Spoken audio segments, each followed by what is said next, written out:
So this is episode 6 of Vision Mhm. Denial.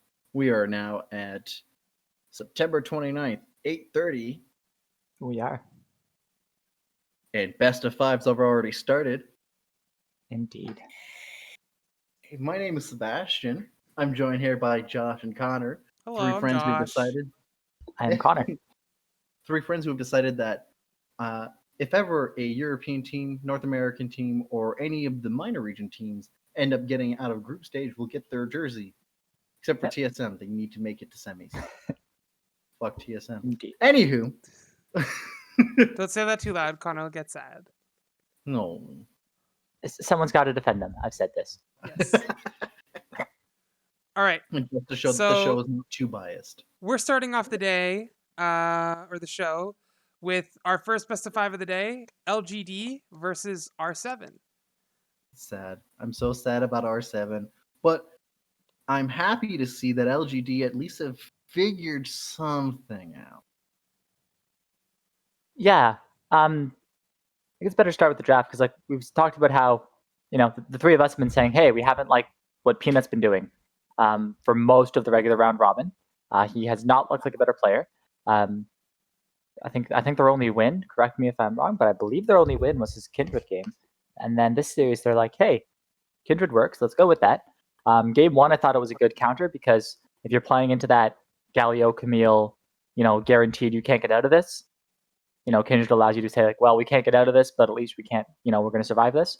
Yep. His one win was actually on a Graves. It wasn't Graves then? Okay. No. Yep. Oh, really? Oh, interesting. Yeah, against And- V3 in the tiebreakers. Okay. Given that the Kindred being here 3 times is surprising to me, considering how they could have just banned the Kindred Yep. a third time and probably had an easier time. I'm not gonna Yep. lie. I am very surprised that Volibear was able to do anything in this first game. But otherwise, the picks and bans from both sides of this were really good. Honestly, this is a great test case of seeing how a team adapts over time versus another team who has one solid style that doesn't shift. So, if R7 in all 3 games was better, if Rainbow 7 was much better at their execution for these comps, the fact that they adapted around the same drafting style that LGD kept going and going and going, I think they probably would have made it the distance. But unfortunately, LGD found their one thing that helps them do everything. By Which note is from putting game 1, Peanut on something that's not garbage. this will sound weird, but I really, really wanted R7 to last pick Blitzcrank. Actually, You know what? Because every draft, they were like, oh, they're not picking anything that's displacing. And you know what, Connor? I agree. Well, yeah, for one, it displaces it out of the Kindred ult, but also, like, it's really good specifically with stuff like Ash and Camille because, you pull them in and then Ash just hits you with all the slows and stuff. You can't get out of that. Also, even if you can pull someone in and then instantly Camille ult them kind of thing from where they just got pulled to and these kinds of things. And because they're already playing like this more like team fight comp and being able to like set stuff up, like you can Ash ult first and then guarantee the Blitz hook to land, like it just adds a lot more pick power. And the displacement option and a few of these things still can function as a tank line since you build defensively and have the extra shield and you've got your passive. Like, I just thought it would have been a perfect game to pull that out. I agree. I'm gonna say that the fact of the matter also stands that LGD was very good at recognizing what our Rainbow Seven's win conditions were throughout all 3 games. And this is stemmed from the fact that the actual core identity of LGD's composition doesn't have a clear win condition. It is everybody on board needs to be at a certain level, get fights when need be. Yeah, it's almost like a win lane, win game almost type of comp. Yeah, and so it honestly felt really nice that their win conditions was actually make sure that R7 never gets a win. This is, quote me, it's a really funny out of context quote, but That's exactly what they did. They did what I would highly not recommend they do when they get to groups. If they get to groups. Yeah. Other thing is like R7 was putting all their money into the Senna and like pushing to get turret plates on Senna. Well, for one thing, Senna takes turrets super slowly with the lack of attack speed, and also even if your Senna's really ahead, she's not really the hyper carry that's gonna just demolish a team fight. Like it's always very nice to have money on a Senna. Don't get me wrong. I'm not saying Senna's a weak champion or anything. It's just saying, hey, we're behind elsewhere, but like Senna's gonna carry this game. Yeah, she's like a weaker, like in the same sense as a Jhin is low DPS, so is Senna, but she also doesn't have the raw power of a Jhin. Yeah, if Jhin gets ahead, he can just burst people, right? Like so. I don't know. That being said, the way that they were able to recognize the win conditions and play around it was literally just because of Peanut. Which is surprising, because it seems like every other game so far this tournament has been in spite of Peanut. In spite of Peanut, yeah. Well, to be fair, his back row's always been great. It's not that his macro was the, crux of the issue. Yeah. It was, it was honestly just the, well, I'll pick up from what he was saying. Yeah, the background here is his macro wasn't the crux of the issue, it was really his individual play. Mm-hmm. So, with that, the fact that his individual play had been improved to this game, and I think it's because they finally figured out what kind of composition they wanted to play around, and it was the type of composition that plays around Kindred and neutral objective controls primarily, even though it's not a strong identity to work around and they didn't primarily focus on that. It shows that at least they know something to play with. Mm-hmm. So, and I'm happy about this because Xie and Longxi weren't as dominant this series as they were with every other game. And I was going to be worried about that because, and this is going to be the theme for today, players who are individually the reason why a team succeeds concern me for the long term of the tournament. Yeah, because smarter teams can pick them apart and stuff like that, and then the team falls apart. And that's why it's been very impressive when, say, Supermassive and R7 and Legacy, who don't necessarily have these very, specifically good players, step up. Except in the case for R7 today, where Jose Deodo seems to be the only one who's consistently good. Alone had moments. Reyes had moments, but otherwise, it was. I really liked how they were playing. You could tell, Peanut was saying, "Hey, I got a Kindred mark on Raptors," and his mid laner would push in, step to the side, and go to support the Kindred. Because usually, his Kindred, you're saying "Well, I have a mark here. Is it safe for me to go do this? Can I do this?" And if you're not really far ahead, it's really risky. But his team was specifically whoever was closest. His bot lane had pushed in and got priority over the tri-bush so that he could go in and take a ground camp and stuff. That was really cool to see. How his laners were playing around where the Kindred marks were. Yeah, it's actually ridiculous how much they didn't necessarily sacrifice anything, but how much they were willing to play around it, right? Because I think an important thing is that they didn't really even lose anything either by helping Peanut, but they were ready to make sure that they could push up, or a mark spawns and then they start going towards it, they start pushing the appropriate lanes, and then sometimes if it was even needed, they would roam up or be halfway there just in case.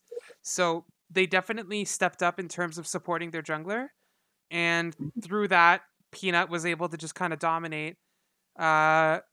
His scores, except for the last game that he gets a couple extra deaths, first two games 118 and 405. Those are two pretty decent scores. Obviously, one's a bit more carry than the other, but I think those are pretty good scores, and it reflects a very different Peanut compared to what we've seen so far in the tournament, at least. And I think it's good too because not only were they helping him to make sure that he's enabled throughout the games, the fact that he was enabled allowed him to help with all of his other laners who were having hard times either at some games or others. Longshi was punished more often in this series.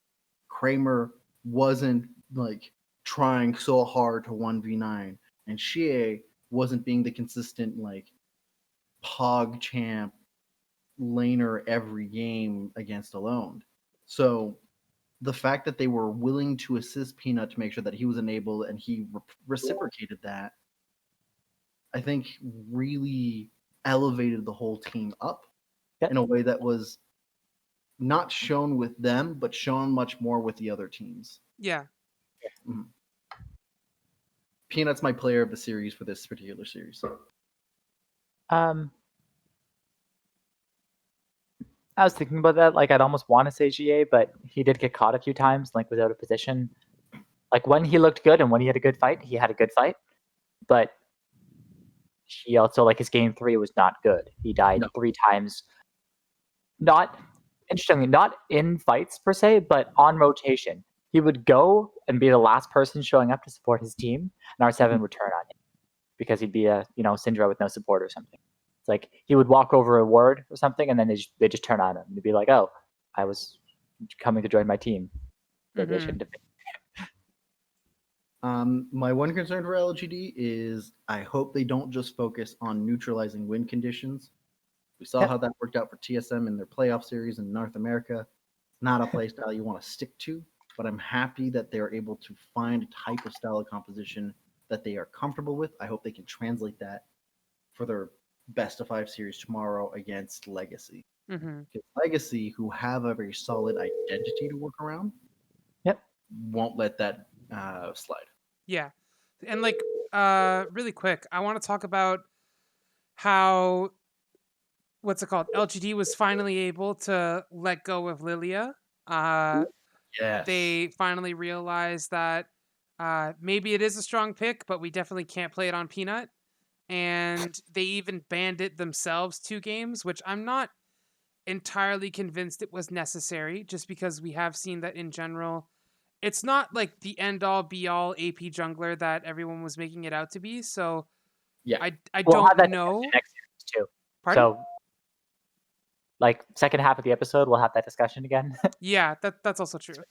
But yeah, I'm happy that LGD got Peanut off of Lilia. They got him onto something that's a lot better for him.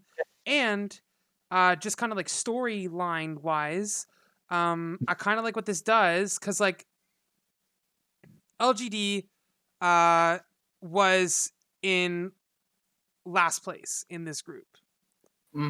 And that means that now you have to even give a better look at teams like Unicorns, like PSG, and R7 at one point who even beat them as well. Like, it's like, okay, cool. So if the team can be this dominant, that means that, like, it does mean something that, like, they were beaten by people beforehand, Like, it's like you could maybe count it up to cheese or the way the wind was blowing that day or whatever. But I don't even think you can say cheese. No team cheesed any other team. In the cheese was more like sometimes random Twitter people are like, "Nah, they got cheesed," and like, so that's more what I meant by that. I know I don't think they got cheesed at any point, but like, a lot of people will make excuses of like it's best of ones, whatever excuse they want to make about it. But yeah, like I think this is really cool storyline wise, because it means that like all the regions that were beating them before these best of 5s are now kind of even more propped up, because it's not like LGD was just like this random crap team, bottom of the barrel, that China sent over like somehow by accident or whatever. Like they're a legit team. They're 4th place in the region. Like it means something. So it's cool. I like the fact that they were able to show up, and it maybe means something now for the other regions that were beating them previously. Does anyone have anything else to add on LGD versus R7? No, I think some of the stuff that we talked about with them will come up later after the next series discussion. Yeah. But not specifically about this particular series. I think it's pretty cut and dry. I am unfortunate that they didn't buy in Kindred on game 3 to try to do Mhm. something new, that they try to counter it specifically. Mm-hmm. But I'm not totally disappointed on the way that R7 played. I think it showed very much that they were able to punish oftentimes what LGD was going to do. But the fact of the matter is that LGD still had individual players that were a cut above them, and they finally got their shit together to play more cohesively. And with that, the results show. Longqing's Black Cleaver Iceborne Gauntlet Volibear build. Oh, right. I will say stop Just picking Volibear. Stop. Volibear should not exist in this meta. I thought this was interesting though, because he's not trying to do damage and saying like, if I go Triforce, it's like I'm going to try to win that lane at 12 minutes, and once I get that Triforce, I have that brief window where I'm stronger than you and can try to do stuff as Volibear, and then yeah, it will fall off in damage. With this build though, basically what he's saying is my team is like really strong. All I'm going to do is like he would use the volley ult on like the Nexus turrets and the inhibitor turrets, right? And he would have his stun on a much lower cooldown because he's running 45% CDR, and just would be like, I'm just going to run in and stun people, and that is all I need to do is just run in and stun people, And then get be nice a meaty boy. Exactly. So he's not trying to build a Triforce and do damage. Cleaver just gives him the movement speed and just max CDR. So he can just be alting forward and stunning people constantly and being that more reliable engage because he did the CDR rush. My face is unimpressed. Why didn't they pick Sion? Yeah. I mean, you can't miss with Volibear is the thing about the odd click. Like, people dodge. Like, you can get out of a Sion Q and you can dodge a Sion ult. So it's just a more reliable engage to set up everything else. Like, it's not that Sion would be bad. But I'm just saying, I kind of agree with Connor. If you were gonna play Volibear, I think this is a fine way to play it. Sure. It's definitely better than trying to do carry Volibear. Yeah, I agree with Connor. I think like if you're gonna play Volibear, this is probably the way to do it. On Ornn. My issue comes with it is that you're picking Volibear, a champion that is made to be either extra tanky or extra damagey, either one way or the other, and you're picking it going, I'm going to be the disruptive utility one. But there are champions that are designed specifically to be the disruptive utility one who don't suffer during the laning phase from trying to build through that path. Okay. Well, then what are you wanting them to play then instead if they want something disruptive? Sion. Sion's entire MO is disruption. Yeah, but Sion also is like a lumbering thing that moves slow. Yeah. You'll like, all right, in the next series you'll see what I mean about that. Like that literally the Sion pick actually makes or breaks the supermassive versus mad I guess. series. You know what though? If we're just saying all you want is that reliable engage, yeah, Maokai is better than Volibear. Yeah. And it's still in the meta per se, since the Maokai ult can just let's throw this forward and okay, but I don't know. I don't like Maokai ult at all. It's not good unless you're already fighting. Like you can't use it to catch people or anything like that. Okay, but if I want to siege or if I want to do Baron or something, I can say, okay, I'm throwing this into the Baron pit, and you either have to leave the Baron pit or accept the fact that all of you are going to get rooted for 2.5 seconds. Oh yeah, that's a good use of it for sure. Specifically good. Like at a dragon fight or something, we can say, okay, they're starting up the dragon. Let's throw out the Maokai ult, and they either have to cede control over this area to us, or fight into this and take the disadvantage.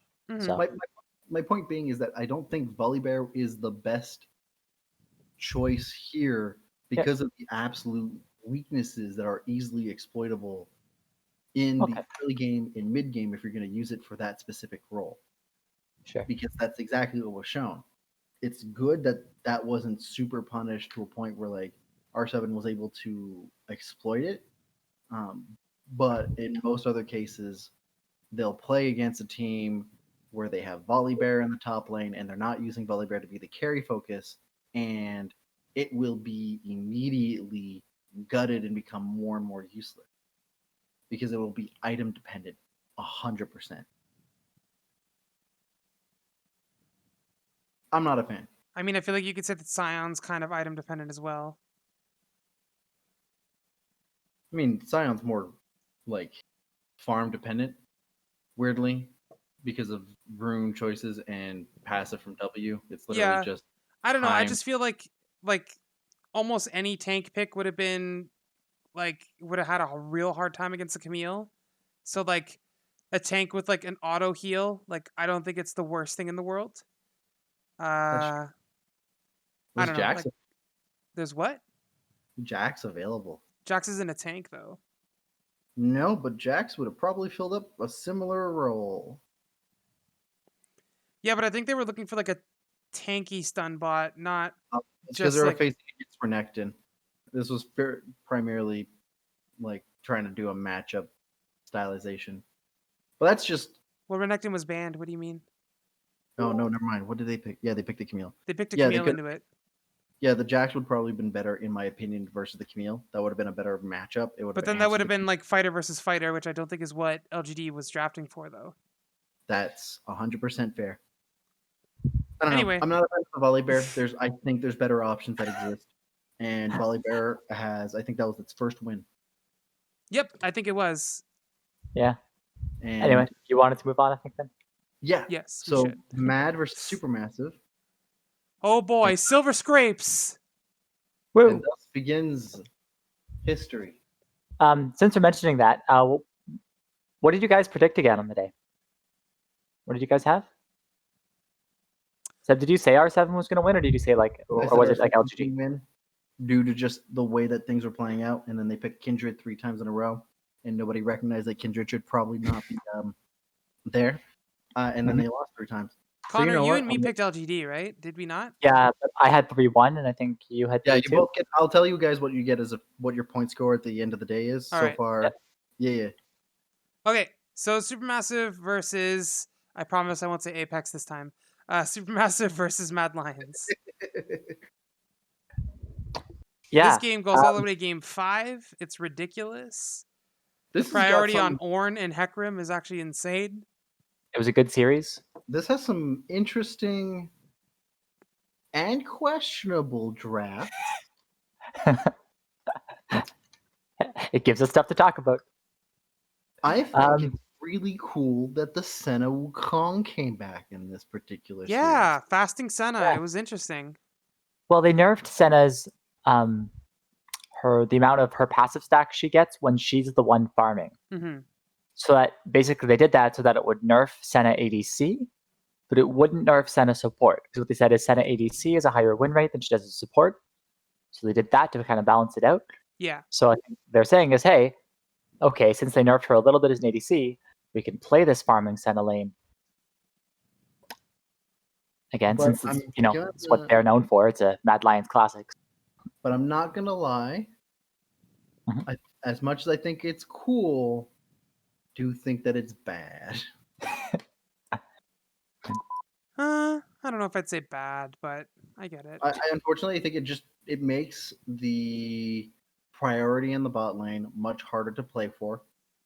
Okay. It makes it harder to transition to mid game because the types of timings that you have to do for items is a lot different. And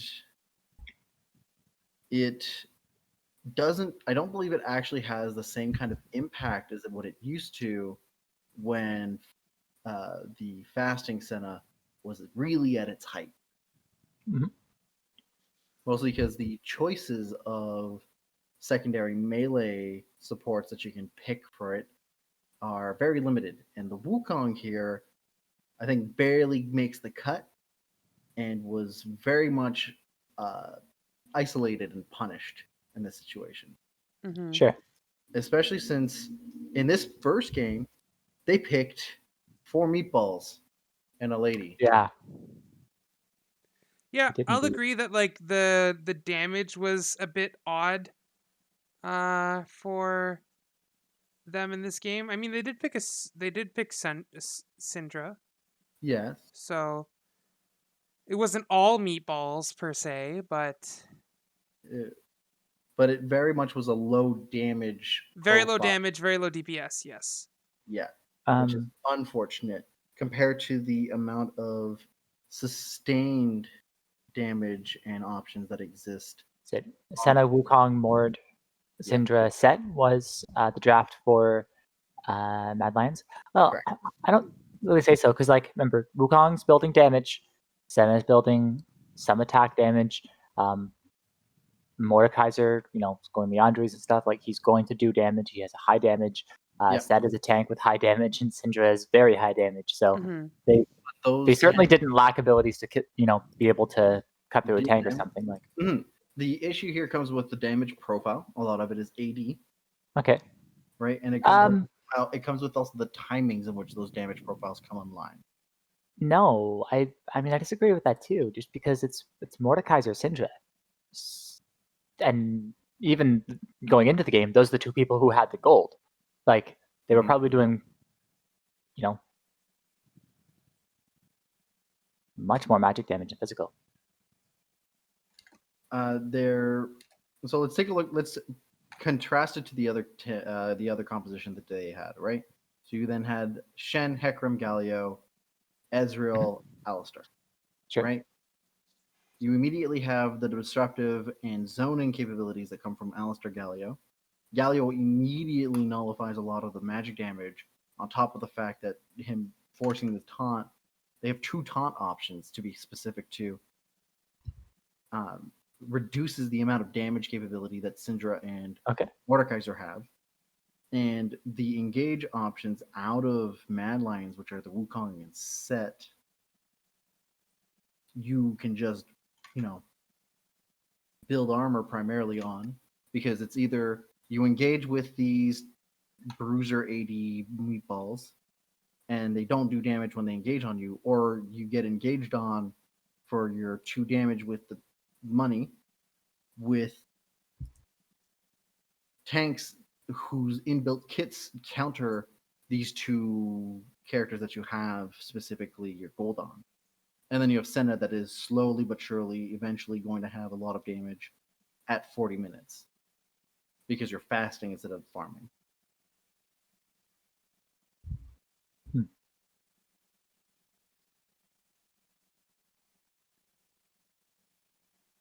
Like, I'm not going to lie, Supermassive also has a similar issue with their composition here, but they just come online slightly faster and had more control inbuilt in terms of the pace of the game, at least with just this first draft. And this set the tone of who gets blue side and wins. That's also true. Yeah. So basically, if the game order was switched, Mad Lions would be out then. Out into groups.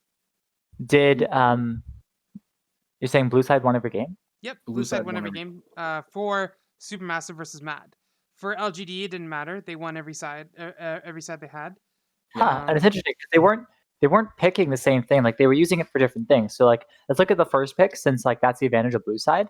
We're saying it was Shen once, and then Shen Lilia. Actually went. Are we looking at who are we looking? Whose first picks are we looking at? Supermassive. Just like so the series basically. So like they went Shen, Ornn, and Lilia were the first picks. Yeah. Right. Shen, Ornn, Lilia, Ornn, and Lilia. And like Shen went first picked and then untouched game 3 and 4, passed through the draft. Yeah. Ornn was first picked or banned off, right? Which red side's last ban was the Ornn each time. So Ornn might have been the first pick all 5 games if it wasn't the last ban. It's fair to say. So what happened then is that Supermassive misread then the meta again for some reason. Supermassive only lost. So Mad Lions 2 wins are when they got Ornn. So every time Supermassive banned Ornn, they won. When they didn't ban Ornn, they lost. And those times, every time that Mad was on blue. Yep. Which means that it doesn't seem like they think the priority on Ornn warranted a ban. Which is interesting. Yeah.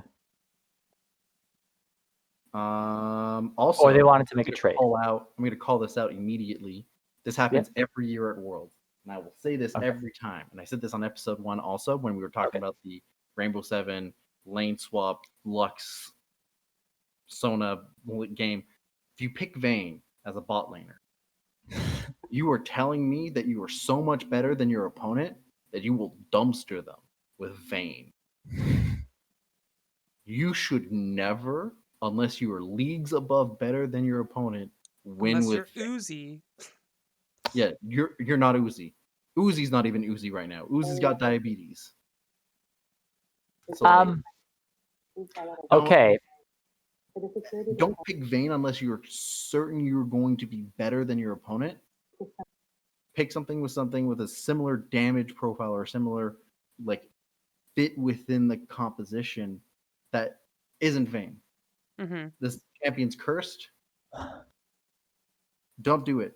And even the was like, it is the best thing in the game for getting through an Alistar ult, and we did see that happen. Great, and then everything else that followed up after it killed her. Yeah. I mean, I also think it wasn't great to correct me if I'm wrong, but you can't Q while you're in miasma, right? Mm-hmm. That's correct. So I don't know if it was super great to pick a Vayne into a Cassio either. Mm-hmm. This isn't 2012 anymore. It's not even 2013. You can't get away with picking Vayne and being like, look at me, guys. I'm Uzi. Don't do that. That's a bad time. And that last thing is they picked 3 tanks and a Vayne who is single target damage. Yep. And that is always Vayne's weakness, is that it's only single target damage. Everything else but Vayne is great. And what was the last thing? Yeah, so Sion is not going to burst down an entire team. Neither is a set. And then Lilia. Lilia's got to get in close, and so does Vayne. So your entire team comp has 500 range. Mm-hmm. It kind of defeats the point of the giant big tank line because Vayne and Lilia need to be within range of everything anyways. Mm-hmm. So, for example, Vayne and Lilia need to be within Alistar's W range. So sure, you have a giant big tank line that can block stuff, but Vayne and Lilia have to be... We explained why Alistar last episode, why Alistar's good into Lilia. Because when Lilia goes forward, she needs to get 400 or 500 away from you in order to land her Q. And in order to land, right? So when she gets that close, it doesn't matter how fast she is, just have you press W and click on her so that it starts walking you in that direction. And the way League works is you buffer abilities. So ability buffers are the second they come within range, it instantly goes off. Mm-hmm. No lag. So you buffer your W on Alistar on the Lilia so that as soon as she goes in on you, it instantly goes off WQ. Mm-hmm. So, and I want to mention too, on top of it, just speaking on that fact. Mm-hmm. So the Lilia in game 3 that Supermassive had, they picked almost immediately after a Leona as a buffer predicting a possible Alistar, because that's immediately what that would be used for, is to gauge and also disrupt anybody who will try to get onto their carries. Yep. And also, and this is the coolest part, game 5, guys, the enchanters are back. Even if it's one game, I call it they're back. And you got the Morgana that was picked. And I think... Yeah, first Morgana game of Worlds. I think this is a great answer. You pick Lilia, and they're like, great, we're just going to shut you down with our Leona Graves here real quick. Don't worry about it. Easy win. And then they come back to we're going to take Caitlyn and Morgana. I don't care what AD carry you pick. We're going to win this lane, and our Morgana's going to make sure you don't shut down the Lilia. Check. Yep. Yes. Because and I'm like, damn, wait a minute. Hold the phone. I like this. It has to be mentioned, they put 5 bans towards mid, because I think we were saying is humanoid. I put down here that it's spicy, as you say, but my player of the series is actually humanoid. Because even in their losses, he looked like the best player on his team. And he was their only chance of winning game 5. And he won them game 2 and 4. So it's you can almost say that humanoid was the best player of that game because he was better than the rest of his team, even in their losses every single time. Mm-hmm. His game 5 Corki and stuff, for example, was great. I can get that argument. That's not who I would put. You also have to remember, they put 5 bans into mid lane. Yes. Multiple times. Yes. And he's still just except that Corki. He really didn't have that much influence on Corki. I don't know why they picked Corki. This is because it's Worlds and Corki gets a buff. Yeah, cool. That meme has been dead for 3 years. Nope, still alive. He did by far the most damage on his team. Yeah, but that's because everybody else was AD and there was armor all around. I think that's not a good metric to base that off That's of. fair. That's fair. Like, this had That is fair. virtually zero influence on the game, minus one fight where they decided to fight while it had the package up, where it does the most magic damage, and they were like, "Whoopsie, we're not going to do that again," and they didn't do that again, and it had zero influence. Like, I don't think just picking a good idea at all. I was thinking about that too, because like, what would you rather instead of Corky then? All right, let's see what's banned. You got the Akali's banned, Oriana's banned, Lucian's banned, whatever. Syndra's banned, Cassiopeia's banned. It's a lot of mids. Sustained magic damage. It honestly has to be sustained magic damage that are Yeah. options. That's why they banned the Cassiopeia. And the Syndra and the Oriana, which are usual. Was Azir banned? I think their side banned Azir, right? Yeah. Yeah, their side banned Azir. I don't know why they kept banning Azir on their side. They could have picked it first in a bunch of cases. Yeah, I can't really think of any other sustained magic damage people because like there's Zoe, but she's not sustained really. And they said that picking Zoe into a Morgana does not usually go that well. It's not good. I mean, it's not terrible, but it's not necessarily what I would like. Ziggs? Okay. Ziggs? Yeah. Yeah. You got Ari was majorly buffed multiple times going in. Hovered a bunch of times. I don't know why it could have been. Who else true damage? She has true damage, remember? Yeah, hold on. Who else is good sustained?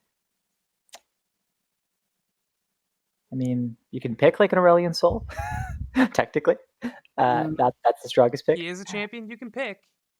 He is indeed. AP Kog'Maw. Oh, yeah. AP Kog'Maw has been great. We haven't really seen mid-Lux in a while. That doesn't really do damage. I feel like Nico got a buff as well, didn't she? Mm-hmm. I don't know if I put Heimerdinger mid. I don't know. With a bunch of tanky, you got a bunch of like 80 tank, get in your face, really disruptive, and you got a Corky putting turrets all over the place, adding magic damage, being really crazy all over the place, and they're always going to focus you while they're trying to build for magic damage. I think Corky would have been a pretty okay pick here. You mean Heimerdinger? Or sorry, Heimerdinger, yeah. I mean, I guess. Karma, Kassadin. Yeah. Kassadin is fairly a very good obvious pick. Kale. I guess. I think if you pick Kale into a set, you're just asking to get destroyed, though. That's true. Nico. Yeah, well, we said that. Yeah, so there were options, and I guess they thought Corky would be fine. Yeah. Rumble. We're just naming AP champions now. No, but these are AP champions that are still good. I'm skipping a bunch. Twisted Fate. Twisted Fate was untouched in the draft, and that's been very meta. Wait, yeah, that too. There's like huge question marks just all over the place. Sure. But like, I usually put 2 to 3 question marks when I'm thinking something's questionable. I put like 8 in my notepad. I was like, this is, and then underlined it 3 times, going like, what the fuck is happening? Yeah. But so yeah, no, and even the game beforehand where Humanoid was playing Cassiopeia and it had an effect, he was not the main influence of that game. Yep. I'm looking really quick, and they actually won as Humanoid might not play Twisted Fate. Humanoid. That's entirely possible. Yeah. I'm looking through the tournament results, and I don't see Twisted Fate being picked by Mad once so far. It's not. I would have that in my notes here. Let's take a look. So his most played is Oriana, Twisted Fate, and then Syndra. Second most played. So he plays Twisted Fate? Second most played champion. But he hasn't played it in the tournament though, at least from what I'm seeing.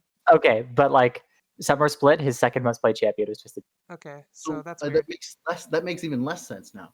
So you're going to tell me with a straight face now, given all of this information, that Humanoid is the player of the series?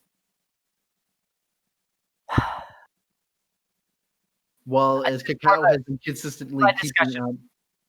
This was my discussion point. This was my, hey, is it fair to say that, like, you know, Humanoid is what they were playing around. Humanoid was absorbing the pressure, absorbing the bans, which enabled the rest of his team to have what they wanted.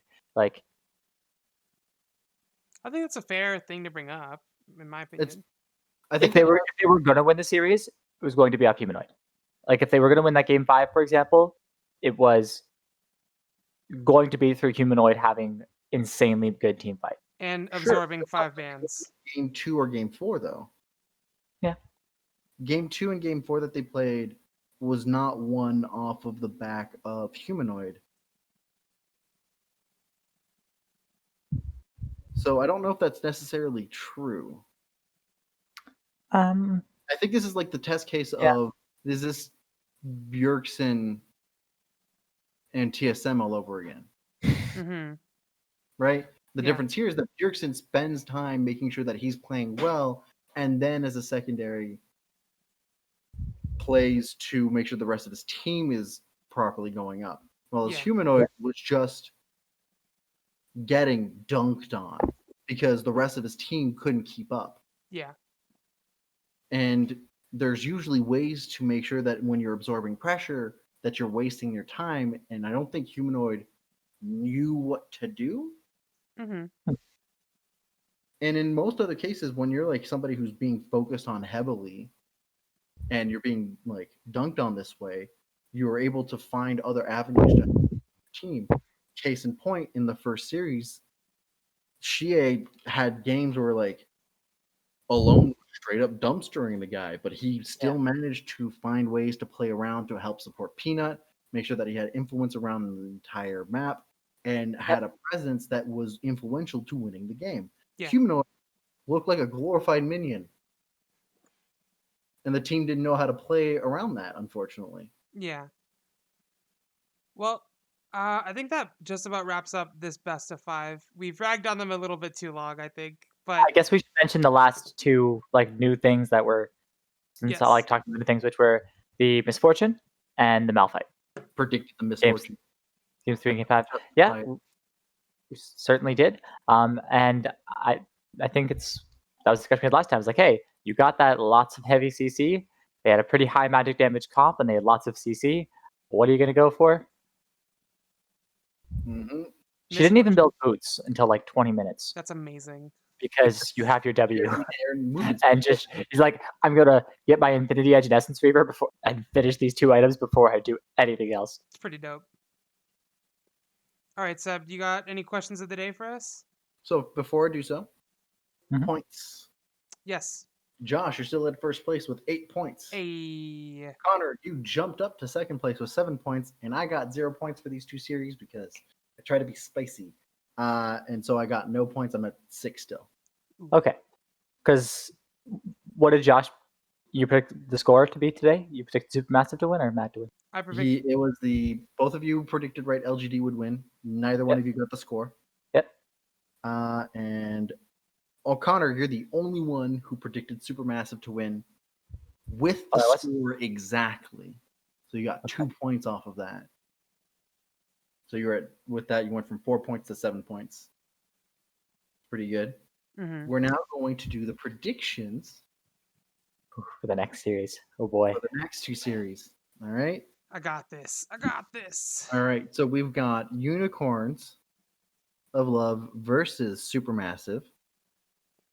Who is your winner? Unicorns play Supermassive? Yeah. Yeah. They swap groups. I can go first. I think Unicorns are going to win 3-1. Because I think this game shows how Supermassive can struggle in certain areas, and if Unicorns was watching, hopefully they can pick up on some of this stuff. I think if they can get, oh my god, it's No Man's, right? That's his name for Unicorns? Yep. If No Man's can just build a little bit more respect when it comes to fighting Silas's, I think they'll be in pretty good shape. And I think No Man's is better than Bululu. This bugs me now because I'm like, I want UL to get out and I want Supermassive to get out. And it's like, is this worse because one of them's guaranteed to not get out, or is it better because one of them's at least guaranteed to get out into group stage? Yeah. So we will have one of the two in group stage. We will either have supermassive in group stage, or we will have unicorns in group stage, which at least is something. That will be cool. Oh, also, I think Gadget is better than Zeitnot, so I think that's also going to be a winning lane for them. So we will have Turkey or Russia in group stage. Cool. Because if it was one of those two teams, I could be like, yeah, I could make an argument that UOL Supermassive beats LGC, beats LGD. LGD and LGC are literally those two teams. Oh yeah, there you go. I can make an argument that one of those two teams, beats them and knocks out China. But that was my prediction earlier. If you watched the previous episode, I was like, yeah, they're going to get to that next match, and then they're going to lose to whoever. But now it's Legacy. So, who between unicorns? Which do you want, the horse with the horn, or do you want the owl? Who do you think? 3-2 UOL. Ooh. Seb, smack us with why Supermassive's gonna win now. Actually, I think this is the most coin flippy series we're gonna have. I know. As such, I'm going to roll a dice. All right. These are the two teams I was hyping. All right. According to this, it's going to give me UOL, and this is mostly for show. And honestly, I do think UOL will come out as the head. I do think it'll be 3-1 though, primarily because bar for bar, I think they're cleaner as a team fight, and they are cleaner and better at recognizing win conditions from their opponent and how to set up a win condition themselves in draft against their opponent. Both of them struggle at closing out games, so that won't be a factor. I think Unicorns got real lucky that it's Supermassive they're playing against. Yep. So what did you say again, Josh? I said Unicorns 3-1. 3-1? 3-1? No, so we're all predicting Unicorns. The difference maker here is that you're the only one who thinks it's going to go to 5 games. I'm mostly just predicting Unicorns because I think I look really good in pink and black, honestly. Yeah, no, my main factor. Remember, for anyone watching, if they make it out of groups, we are all buying that jersey. Yes. So groups as in like the regular groups, not the play-in. Not the play-in groups. If they make it like to the quarterfinals, yeah. Legacy LGD. So next is LGD versus Legacy. I've also got a pretty solid decision already made about this, so I can go first. Okay. Go ahead. So LGC versus LGD, Legacy versus LGD. I think it's going to be, unfortunately, LGD that's going to win. I think whatever illicit drugs they were taking before have worn off, and I think they're here to play now. I think the Chinese fans have cussed them out enough to take things more seriously. If that was the problem, I don't know. But I don't know, man. I don't think that they could just stomp R7 3-0 and then not win the next game. I'm not saying they're going to stomp Legacy, because I think Legacy's pretty competent from what we've seen. But I do think that since they're a slightly less clean version of Team Liquid, who needs to be clean in order to get wins, I think that LGD is going to be able to muddy things up a little bit, and I think that they're going to come out. But I don't think it's going to be a 3-0. I think it's going to be a 3-2. 3-2. Oh, yeah. Interesting. I think Legacy's going to be good enough to give them a fight. I just don't think that they're going to be good enough to pull it out. How about you, Connor? This makes me sad because I said I wanted them to play against UL or Supermassive, who could take those games off of them. But the way they played today, and the fact that they're just LGD's been getting better, and I don't know if I can trust Legacy to hold up. So do it. 3-0. Ooh. 3-0. And you know what? I'm under the same mindset as Connor here. I do think also LGD 3-0. And my argument for this primarily is because LGD seems to be adopting more and more the stylization that Team Liquid has had. Mhm. And the fact of the matter is that that Legacy is not as strong. And I do think that the fact of the matter comes down to execution. LGD was executing their compositions fairly well for today's series, and they have better experience playing these kinds of series than Yep. Legacy does. Mm-hmm. So,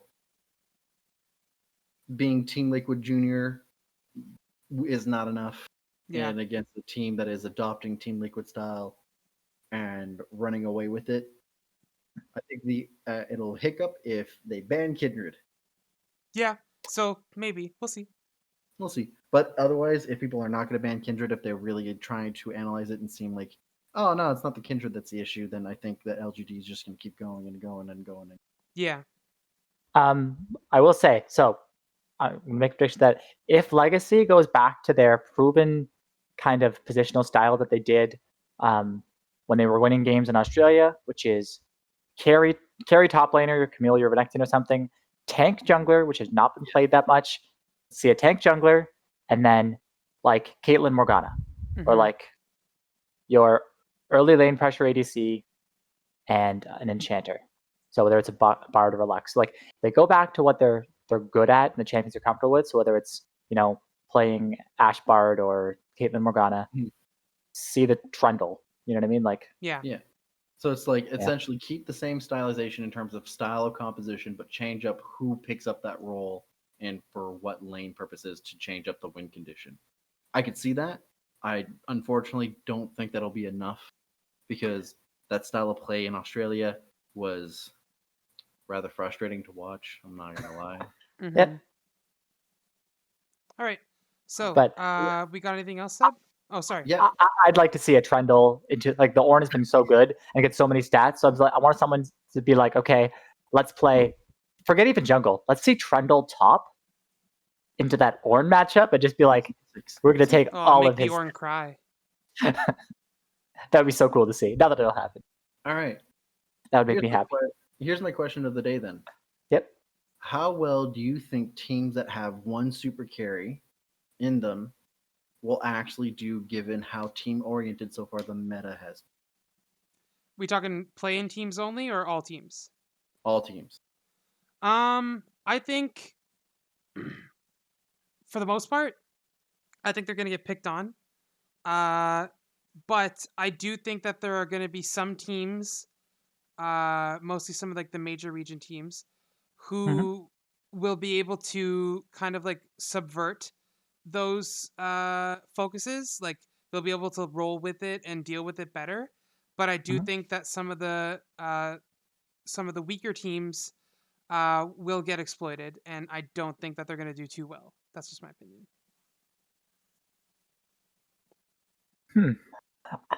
Yeah, it really hasn't been the meta of the pure support. Although,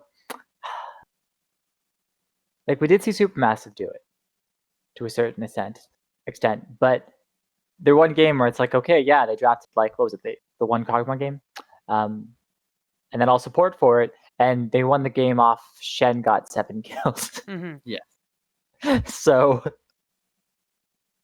that was the day, yeah, Hypercare's winning, and like we saw the attempt at the Vayne this time, and it's like Didn't work out. it was still getting sniped by the Ezreal. It didn't work out with the Kale. Seems like.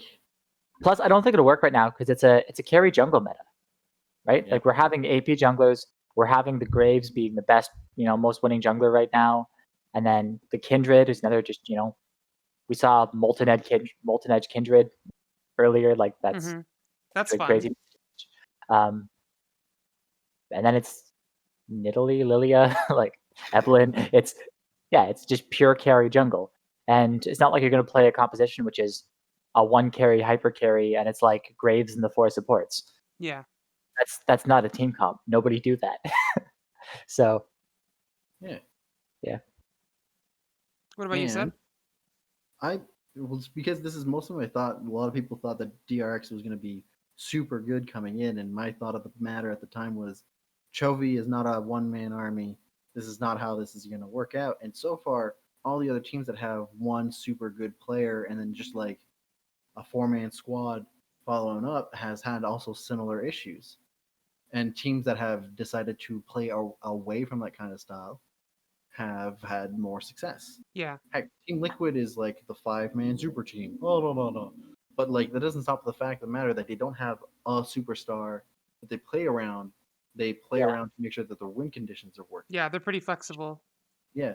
LGD today, Shie was their win meister for like the entire round robin, and Shie was not at all even a conversation topic. But yet Shie found a way to be useful and help out with the entire team, and the entire team was elevated. Yeah. So yeah, and it's important to note that Supermassive is playing top jungle, so they're playing both roles. They're not. It's not just their jungler is enabling the top to carry. They're also trying to get advantages in farm leads and experience and these kind of things in the jungle as well. Mhm. So they're getting their Liliel and that kind of thing that he's been playing ahead as well. So they have 2 Fed members, not just 1, right?